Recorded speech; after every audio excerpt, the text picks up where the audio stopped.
Ya, pemirsa dan juga Stefani, kasus ini viral karena memang ada beberapa netizen yang juga membandingkan begitu dengan kasus yang memang artis yang hingga saat ini juga belum ditahan begitu ya. Betul sekali. Dan untuk membahas lebih dalam terkait dengan kasus ini, saat ini kami sudah terhubung dengan Dr. Muzakir, pakar hukum pidana dari Universitas Islam Indonesia Yogyakarta.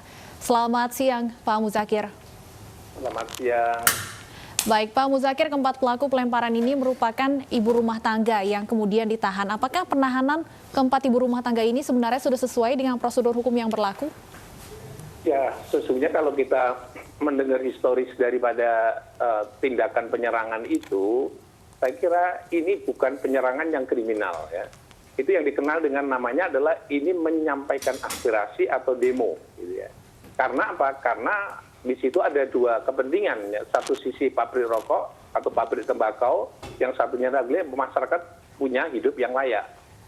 Mungkin dulunya tidak mengganggu ya, dulunya tidak mengganggu kalau misalnya duluan pabrik yang bersangkutan itu, tetapi sekarang sudah mulai mengganggu ya. Mestinya yang harus dipersoalkan sekarang adalah apakah layak sekarang mempertahankan gudang atau pabrik tembakau itu masih ada di lingkungan komplek masyarakat tersebut, sehingga ibu itu protes disebabkan karena bau menyengat yang itu sudah mengganggu kehidupan kesehatan manusia begitu, sehingga tindakan itu yang harus diselesaikan, bukan harus mengadili tindakan pelemparan batunya, tapi harus mencari kausalitasnya itu kenapa gitu ya. Kalau yang model penyelesaian seperti itu tidak melihat kausalitasnya, menurut saya nanti ibu ini menjadi korban disebabkan karena dia mengadu secara resmi diabaikan, ternyata dia melakukan demo juga ditahan gitu. Jadi rasanya keadilan itu tidak berujung kepada penyelesaian yang adil juga, tapi kalau seperti itu ya tetap juga masalah akan timbul kembali. Hari ini mungkin lemparan batu kecil, mungkin besok lebih besar lagi gitu. Karena substansi pokok masalah belum diselesaikan begitu. Baik, artinya memang seharusnya kasus hukum ibu rumah tangga ini di Lombok tidak ditahan karena faktor kemanusiaan dan juga merupakan tindak kriminal yang memang kecil begitu alasannya? Ya, saya justru mengatakan apakah tindak kriminal gitu. Tapi ini adalah demo aspirasi menyampaikan pendapat. Karena nggak didengar maka dia ngelemparin batu begitu. Dan lempar batu pun tidak membahayakan manusia, tapi memang kalau atapnya seng memang suaranya keras begitu ya. Tapi itu tidak membahayakan manusia. Seharusnya pemerintah daerah, dalam hal ini dinas yang terkait, itu mengundang dua-duanya untuk diselesaikan. Ini nanya itu, bertanya kepada pabrik itu yang gudang tembakau itu, apakah masih layak harus tinggal di situ terus? Yang kalau tidak salah saya membaca mereka juga akan relokasi pada tempat yang lain yang jauh daripada perkampungan begitu.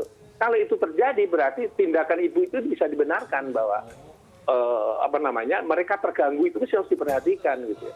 Jadi saya kira pemerintah daerah tidak boleh diam. Pemerintah daerah harus mengecek kembali izin pendirian gudang atau tempat gudang tembakau masih layak untuk diperpanjang atau tidak. Seharusnya relokasi lah ke tempat jauh dari tempat perkampungan manusia begitu. Seperti hanya ini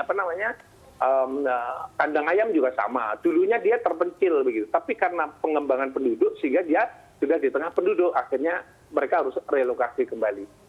Baik, seharusnya titik berat kasus pada izin berdirinya pabrik, bukan pada tindakan yang dilakukan oleh 4 ibu rumah tangga ini. Pak Muzakir, kemudian banyak yang membandingkan kasus penahanan 4 ibu rumah tangga ini dengan kasus artis yang tidak ditahan dan polisi mengatakan saat itu pertimbangannya karena memiliki anak. Padahal 4 ibu rumah tangga ini pun memiliki balita yang bahkan masih menyusui. Tanggapan Anda? Kalau itu malah justru sifat kriminalnya lebih tinggi atau lebih tinggi dibanding dengan apa yang dilakukan ibu-ibu ini. Ibu ini sekedar protes ya terhadap hidupnya supaya dia bisa memperoleh hak untuk memperoleh kesehatan begitu. Tapi kalau yang satunya sudah melakukan tindakan kriminal. Kalau dilihat dari kejahatannya, saya kira kejahatan dari Gisel itu lebih berat dibanding dengan kejahatan yang dilakukan oleh ibu-ibu ini. Kalau itu dianggap sebagai kejahatan begitu. Jadi perlakuan yang tidak adil seperti ini mestinya ditangkap oleh Kapolri. Yang Kapolri sudah menjanjikan ketika dia dilantik itu mengatakan begini, akan lebih banyak nanti mediasi-mediasi pada tingkatan awal itu daripada dia harus penghukuman, penahanan dan sebagainya itu. Ya kita menghimbau atau menagih berjanjinya Pak Kapolri agar supaya memanggil itu kepolisian daerah Lombok Tengah ini agar supaya dipanggil untuk dimintai keterangan, agar supaya di kemudian hari itu diselesaikan secara perdamaian sehingga hidup tentram masyarakatnya itu ada gitu. Tapi ingat di sini sekali lagi ini tindakan protes, berbeda dengan tindak kriminal loh ya. Kalau tindakan protes itu namanya efeknya itu ada kalanya melanggar hukum pidana, tapi sebagai efek bukan tujuan gitu. Tapi kalau yang satunya ini adalah memang sengaja melakukan tindakan pornografi begitu ya. Mestinya kejahatan yang lebih berat itu dibandingkan dengan apa yang dilakukan ibu-ibu ini, dan saya kira hakim sudah benar bahwa itu harus tidak layak untuk ditahan disebabkan karena ya ini bukan kriminal tapi protes gitu ya. Saya kira itu tekanannya pada di situ. Kalau itu protes menurut saya tetap bukan kriminal. Baik ya, Dr. Muzakir, ini selain alasan artis ini memiliki anak, juga alasan karena memang artis ini kooperatif. Tapi yang terjadi dengan kasus ibu rumah tangga di Lombok ini, pihak kejaksaan berdalih bahwa tersangka ini tidak kooperatif dan berbelit-belit dan sesuai aturan harus ditahan karena tidak ada yang mengajukan penangguhan penahanan. Nah, secara hukum ini seperti apa? Nah, itu nggak boleh begitu. Namanya penegak hukum itu bukan dia punya hak untuk menahan ya. Punya kewenangan menahan. Ya. Hak dengan kewenangan itu dua hal yang berbeda. Kalau itu hak menahan, itu nggak ada. Yang ada adalah kewenangan menahan. Kewenangan itu dituntut pertanggungjawaban. Gitu. Nah, terhadap tindakan penahanan ini menurut saya tidak bijaksana. Bukan karena tidak menuntut di luar dan sebagainya. Yang paling penting patut ditahan atau tidak kalau ibu-ibu ini masih menyusui bayinya. Gitu. Saya kira kalau alasan apapun menurut saya sebagaimana juru penerang dari Jaksa Agung menurut saya tidak bisa diterima itu. Prinsipnya bahwa kalau seorang ibu-ibu ini yakinlah bahwa kalau dia punya anak nggak akan mungkin lari kemana-mana disebabkan karena dia akan lebih mengutamakan anaknya. Gitu. Jadi kalau itu terjadi tadi protes pun juga karena demi anaknya. Jadi kalau terjadi apa-apa nggak mungkin dia akan kalimat yang dalam hukum pidana itu menahan itu apabila satu tidak melarikan diri atau dikhawatirkan melarikan diri. Yang kedua merusak barang bukti. Jadi kalau itu terjadi seperti itu menurut saya nggak mungkin lah ibu-ibu ini mau melarikan diri dan merusak barang bukti. Mengambil batu di atas atap ya nggak mungkin lah itu dilakukan itu.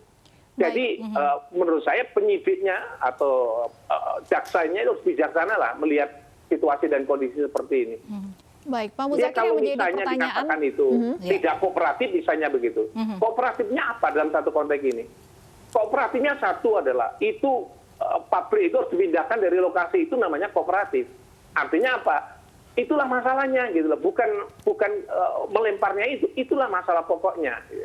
Baik. Ya kebetulan rumahnya itu lah ibu-ibu. Kalau rumahnya Pak Jaksa itu ada di sebelahnya itu mungkin juga sama-sama protes melempari sama-sama lagi gitu. Baik, apalagi melihat konteksnya ini bukan tindak kriminal, tapi ini demo. Bagaimana seharusnya kasus ini diselesaikan? Ya, harus selesaikan kalau ada seperti itu. Jangan ngikuti pengusaha itu ya. Pengusaha itu sebagai korban. Oke, boleh tidak mengikuti pengusaha itu. Tetapi dia harus Pemda itu langsung turun tangan gitu. Ini urusannya masalah izin lokasi. Yang lokasi itu sekarang itu menjadi problem disebabkan karena ada hunian yang semakin banyak. Dan itu sudah mengancam kesehatan pada penduduk gitu ya. Jadi kalau itu terjadi seperti itu, mestinya satu, Pemda yang harus aktif kalau ada masalah seperti itu. Yang kedua, kepolisian pun juga harus aktif kalau terjadi seperti ini. Bukannya memproses karena pelemparannya, tapi bagaimana izin ini sudah layak untuk dipertahankan atau tidak. Polisi panggil itu pemerintah daerah, apakah masih layak untuk ada di posisi tengah-tengah hunian manusia itu atau tidak gitu. Jadi istilah bahasanya polisi mempunyai tugas menyelesaikan masalah, bukan justru akan menimbulkan masalah kalau itu diproses lebih lanjut. Dan kalau itu diproses lanjut, menurut saya itu nggak akan menyelesaikan masalah, karena apa? Hari ini batunya kecil, mungkin besok batunya lebih besar. Mungkin orang ayahnya atau suaminya nanti akan yang melempari ke dia. Karena masalahnya adalah bau tembakau tadi bisa merusak kesehatan anak-anak keturunannya gitu. Baik, tentunya kita harapkan kasus ini bisa diselesaikan secara adil bagi semua pihak yang terlibat. Terima kasih Dr. Muzakir, Guru Besar Hukum Pidana UI Yogyakarta sudah bergabung bersama kami di iNews Siang.